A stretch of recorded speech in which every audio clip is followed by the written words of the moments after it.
আমরা জানি একজন দক্ষ প্রশিক্ষক কেবল জ্ঞান বাড়ানো, তিনি একজন অনুপ্রেরণা দানকারী, একজন নেতা এবং একজন পরিবর্তনের দূত।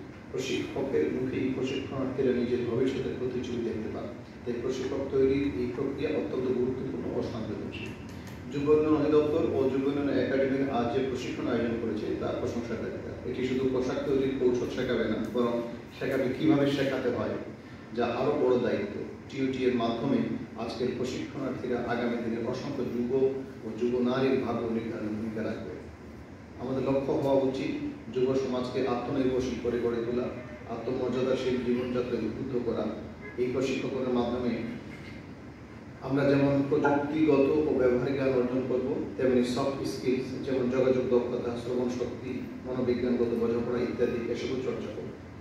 আমি বিশ্বাস করি এই কোর্সে অংশগ্রহণকারী প্রত্যেকেই নিজ নিজ প্রশিক্ষণ কেন্দ্রে ফিরে গিয়ে প্রশিক্ষণের আলো ছড়িয়ে দেবেন। তারা হবেন মাল্টিপ্লায়ার। একজন প্রশিক্ষক হয়ে অসংখ্য মানুষকে আলোকিত করবেন।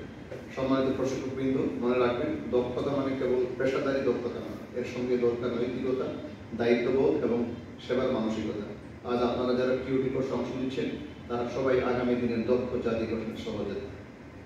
আমি যুব উন্নয়ন অধিদপ্তর এবং যুব উন্নয়ন একাডেমিকে ধন্যবাদ জানাই যারা বাস্তবমুখী ও সময় উপযোগী এই প্রশিক্ষণের আয়োজন করেছেন।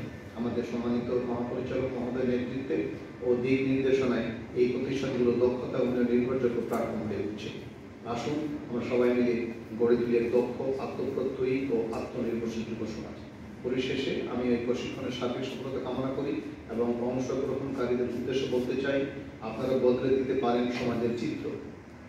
নিজেরা বদলান, অন্যদের বদলাতে শেখান।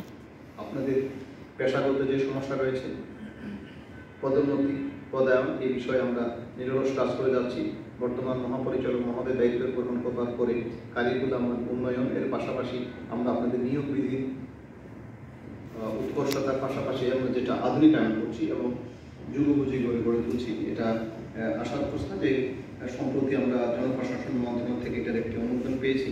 খুব দ্রুতই এটা অন্যান্য যে নিয়ম কানুন আছে, আইনগত আছে, বিষয় আছে, সেগুলো থেকে আমরা যদি এটা খুব দ্রুত পাস করতে পারি, অর্থাৎ সরকার যদি প্রজ্ঞাপনের মাধ্যমে এটি জারি করে দেন, তাহলে কয়েক মাসের মধ্যে আমরা আপনাদের যে পদোন্নতি আপনাদের সাথে দোয়া করবেন, মহাপরিচালক মহোদয়ের জন্য দোয়া করবেন, আমাদের জন্য দোয়া করবেন, আমরা যেন আপনাদের এইটুকু করতে পারি। সবাইকে ধন্যবাদ, শুভকামনা রইল সকলের জন্য। বাংলাদেশে এগিয়ে যাক দক্ষতা।